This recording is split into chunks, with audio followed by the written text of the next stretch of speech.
नमस्कार जोहार, मैं याचना जायसवाल। आप देख रहे हैं न्यूज झारखंड। चलिए जानते हैं सुबह से लेकर शाम तक की झारखंड की तमाम बड़ी खबरों को। हुंडरू फॉल में बहे शिवम का 4 दिन बाद मिला शव। हादसे के बाद भाग गए थे दोस्त। रांची के हुंडरू फॉल में विगत सोमवार को एक युवक बह गया था। युवक का नाम शुभम है। शुभम के शव को पुलिस ने गुरुवार को 5 अक्टूबर को फॉल के जोगिया दह के पास चट्टानों के बीच से बरामद कर लिया है। हालांकि पानी में 4 दिन रहने के कारण शव पूरे तरीके से सड़ गया है और उससे दुर्गंध भी आ रही थी। पुलिस ने शव को पोस्टमार्टम के लिए रिम्स भेज दिया है। वहीं परिजनों को इसकी जानकारी दे दी गई है। बता दें कि गुरुवार सुबह करीब 7 बजे स्थानीय दुकानदार की नजर चट्टान में फंसे एक शव पर पड़ी। उसने तुरंत इसकी सूचना पर्यटक मित्रों और सिकिदिरी थाने की पुलिस को दी। जानकारी होने पर थाना प्रभारी सत्यप्रकाश रवि और एसआई अरुण सिंह के नेतृत्व में पर्यटक मित्रों ने कड़ी मशक्कत के बाद शव को बाहर निकाला, फिर उसे पोस्टमार्टम के लिए भेजा। जानकारी हो कि शुभम के परिजन सोमवार से ही उसके शव में खोजने में लगे थे, लेकिन जब 3 दिन बीत जाने के बाद भी उन्हें उनके बच्चे का पार्थिव शरीर नहीं मिला तो वे निराश होकर गांव लौट गए थे। उन्हें शव मिलने की जानकारी दे दी गई है। हेमंत की याचिका पर अब 11 अक्टूबर को सुनवाई। हाईकोर्ट ने आज सुनवाई के दौरान याचिका में गिनाई गलतियां, कहा ठीक करे फिर होगी सुनवाई।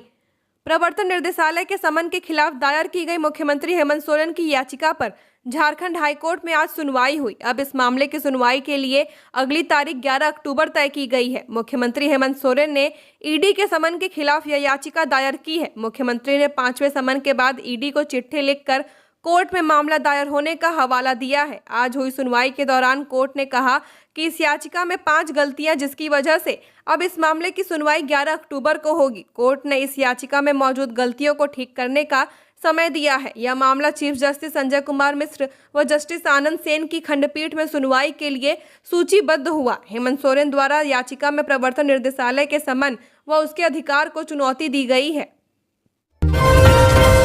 खटिया पर लेटा झारखंड का हेल्थ सिस्टम, मंत्री के दावों के बीच आई शर्मनाक तस्वीर।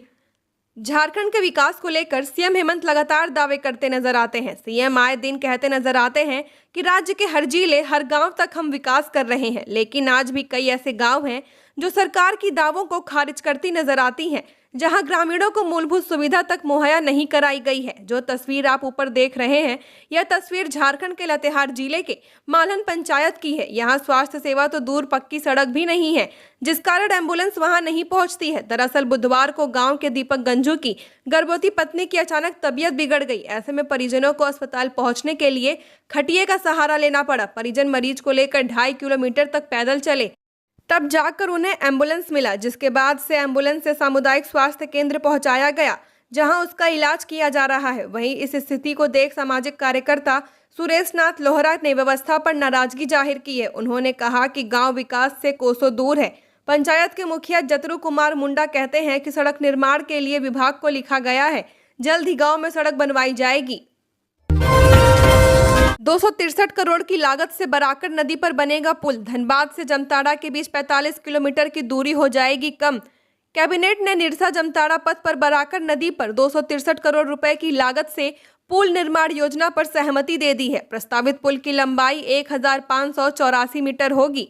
पुल निर्माण के बाद धनबाद से जमताड़ा के बीच 45 किलोमीटर की दूरी कम हो जाएगी। पुल का निर्माण झारखंड राज्य राजमार्ग प्राधिकार के माध्यम से कराया जाएगा। बताते चले कि 2009 में निर्माणाधीन बारबेदिया पुल टूट गया था।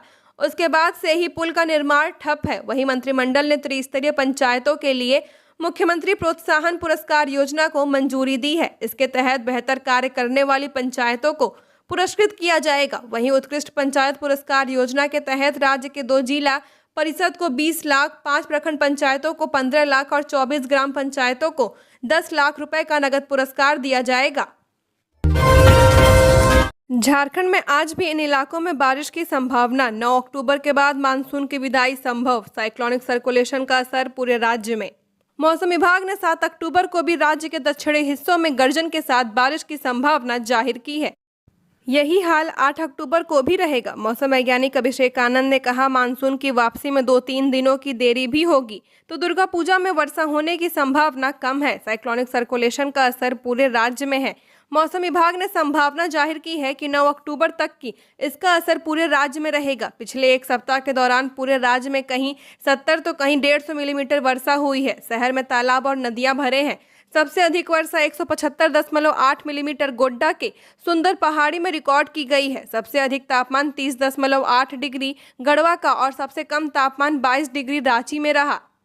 वहीं 7 अक्टूबर को राज्य के उत्तर पूर्वी हिस्से यानी देवघर, दुमका, गोड्डा, जामताड़ा, पाकुड़, गिरिडीह, साहिबगंज में हल्के से मध्यम दर्जे की बारिश होने की संभावना है। 8 और 9 अक्टूबर को भी राजधानी रांची समेत आसपास के जिलों में बारिश होगी। रांची को दुर्गा पूजा में मिलेगी 300 मेगावाट अतिरिक्त बिजली, तैयारी में जुटा JBVNL। दुर्गा पूजा में राजधानी रांची में बिजली कटौती नहीं होगी। राजधानी के सभी पूजा पंडालों और उपभोक्ताओं के घर में निर्बाध बिजली आपूर्ति सुनिश्चित करने के लिए झारखंड राज्य बिजली वितरण निगम लिमिटेड JBVNL जुट गया है। बताया जा रहा है कि नवरात्रि में रांची को 300 मेगावाट अतिरिक्त बिजली मिलेगी ताकि त्योहार का रंग फीका ना पड़े। दरअसल JBVNL के MD अविनाश कुमार ने निर्देश दिया कि त्योहारी सीजन की तैयारी समय पूर्व कर ली जाए। MD अविनाश कुमार ने निर्देश दिया कि बैकअप के तौर पर पहले से ही ट्रांसफार्मर और तार सहित अन्य विद्युत उपकरण जुटा लिए जाएं ताकि आपात स्थिति में पावर कट की समस्या ना हो। केवल यही नहीं, पावर एक्सचेंज को पहले ही 300 मेगावाट अतिरिक्त बिजली आपूर्ति की मांग भेजी गई है। पतरातू खैरा मांझी रोड स्थित पेट्रोल पंप पर गुरुवार देर रात अपराधियों ने की फायरिंग, दहशत में पंप कर्मी। जिले के पतरातू खैरा मांझी पालू मार्ग स्थित सावित्री फ्यूल्स पेट्रोल पंप परिसर में कल देर रात हथियारबंद अपराधियों ने फायरिंग कर दहशत फैला दी, जिसकी CCTV फुटेज सामने आई है। सूचना पर पहुंची पुलिस मामले की छानबीन कर रही है और फायरिंग करने वाले अपराधियों को पकड़ने के लिए इलाके में पुलिस की छापेमारी की जा रही है। पेट्रोल पंप में काम करने वाले एक कर्मी ने बताया कि सफेद रंग की अपाची मोटरसाइकिल में 3 अपराधी पेट्रोल पंप के पास पहुंचे और इतना देर तक पेट्रोल पंप खोल कर रखेगा और बंद करने की बात कहते हुए एक अपराधी ने फायरिंग कर दिया। पुलिस CCTV फुटेज के द्वारा अपराध कर्मी की पहचान में जुटी हुई है। गुमला, सिमडेगा और लोहरदगा के 120 मजदूर सिक्किम में फंसे। झारखंड के गुमला, सिमडेगा व लोहरदगा जिले के करीब 120 मजदूर सिक्किम में फंसे हुए हैं।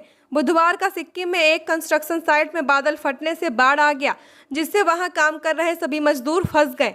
हालांकि दर्जनों मजदूरों को सुरक्षित निकालकर एक कमरे में रखा गया है। इन मजदूरों ने झारखंड सरकार से मदद मांगी है। इन मजदूरों ने गुरुवार को सिक्किम में आए बाढ़ व फंसे मजदूर का वीडियो भेजा है।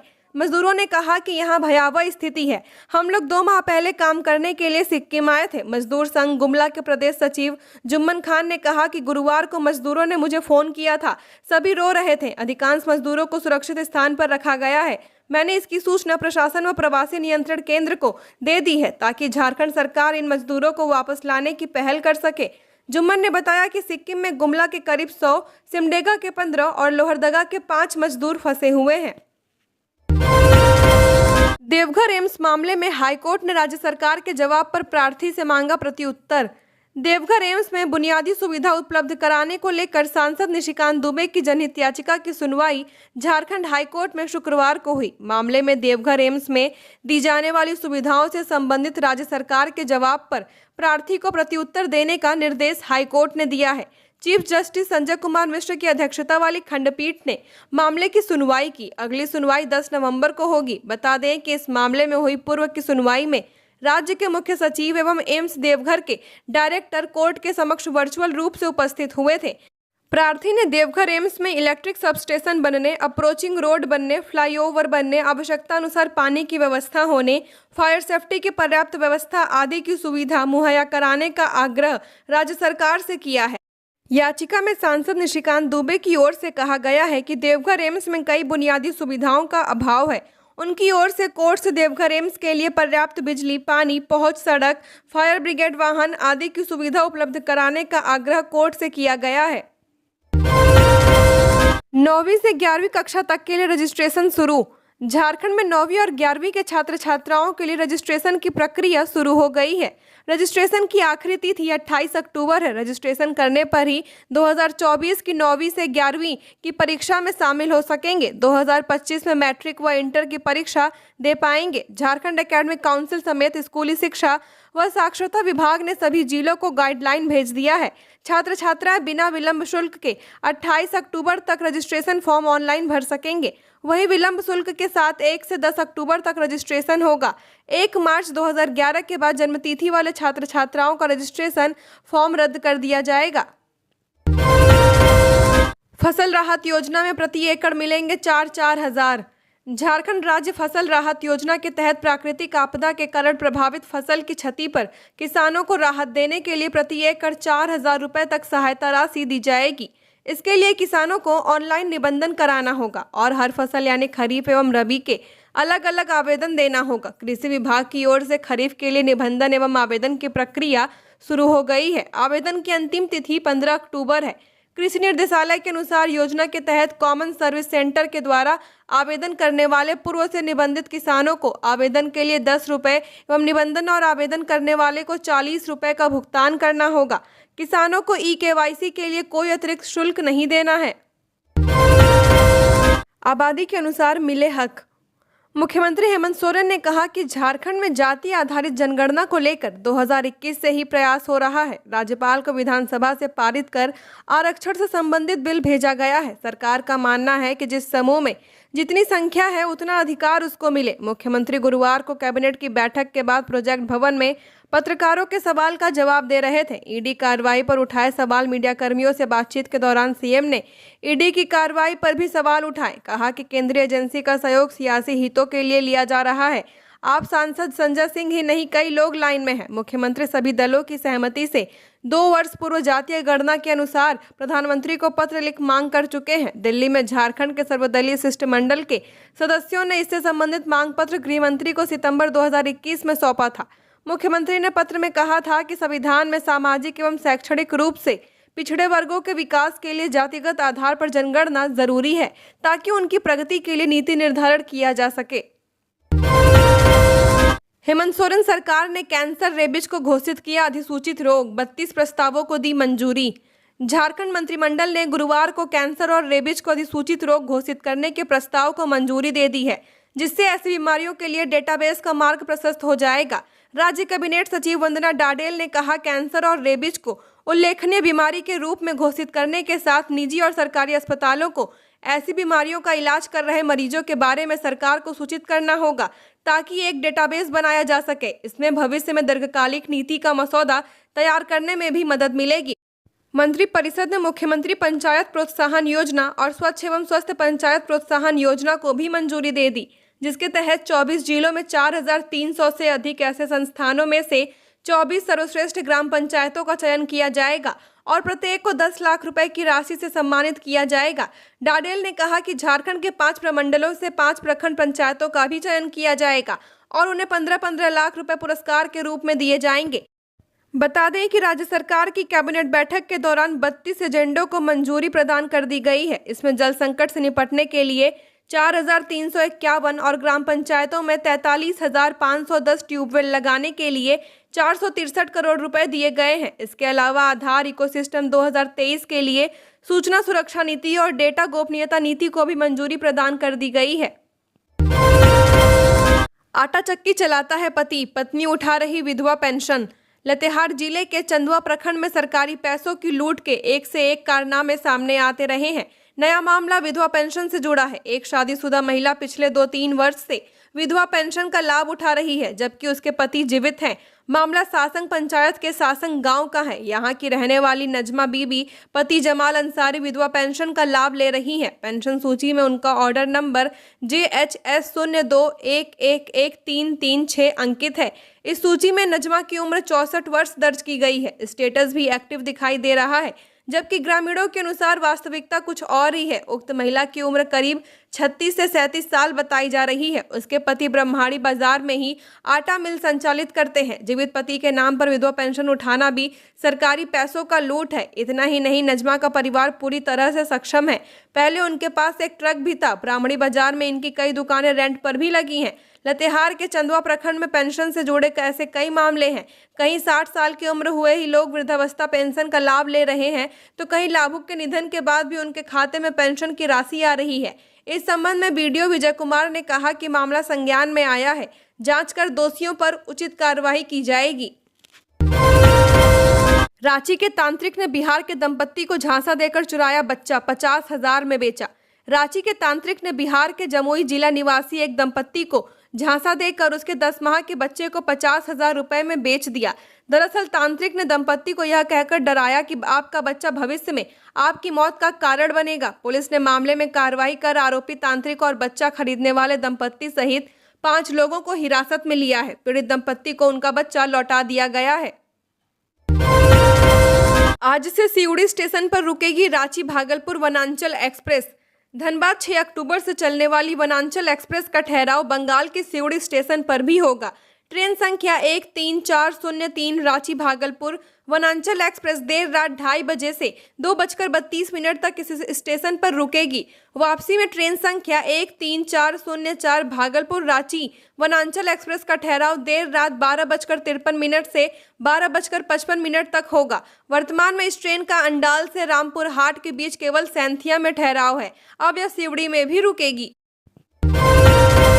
धनबाद के बाबूडीह में 5 बदमाशों ने 2 घरों में चोरी की घटना को दिया अंजाम, लाखों की संपत्ति उड़ाया।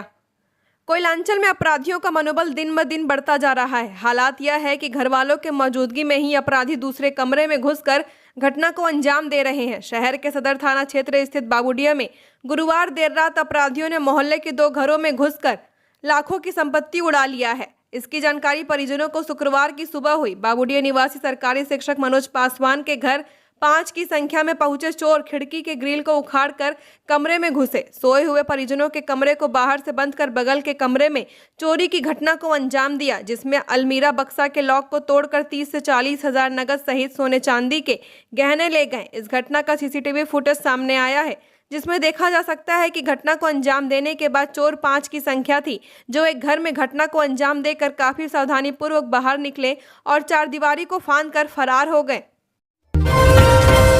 रामगढ़ सदर अस्पताल में 2 आयुष्मान मित्रों को डॉक्टर ने पीटा, थूक चटाने का आरोप। कर्मियों ने दी हड़ताल की धमकी। रामगढ़ में गुरुवार को स्वास्थ्य कर्मियों और डॉक्टरों के बीच विवाद हो गया। आरोप है कि अस्पताल के चिकित्सक डॉक्टर राजेश्वर कुमार ने अस्पताल में तैनात 2 आयुष्मान मित्रों को पीटा। इतना ही नहीं, उन्होंने एक आयुष्मान मित्र रितेश कुमार को थूक कर चटवाया। पूरी घटना अस्पताल के उपाधीक्षक अमरेंद्र कुमार, प्रबंधक अतीन्द्र उपाध्याय और अन्य कर्मचारियों के सामने हुई है। घटना से नाराज अस्पताल के स्वास्थ्य कर्मियों ने जमकर हंगामा किया और चेतावनी दी कि अगर आरोपी डॉक्टर पर कार्रवाई नहीं की जाती है तो वे 6 अक्टूबर से हड़ताल पर चले जाएंगे। हालांकि अस्पताल के उपाधीक्षक और प्रबंधक ने इस तरह की घटना से इंकार किया है। सीएम दिल्ली में गृह मंत्री की बैठक में होंगे शामिल। केंद्रीय गृह मंत्री अमित शाह की अध्यक्षता में दिल्ली के विज्ञान भवन में शुक्रवार को होने वाली बैठक में शामिल होने के लिए मुख्यमंत्री हेमंत सोरेन दिल्ली पहुंच चुके हैं। सीएम के साथ मुख्य सचिव सुखदेव सिंह, गृह सचिव अविनाश कुमार व डीजीपी अजय कुमार सिंह भी गुरुवार शाम दिल्ली के लिए रवाना हो गए हैं।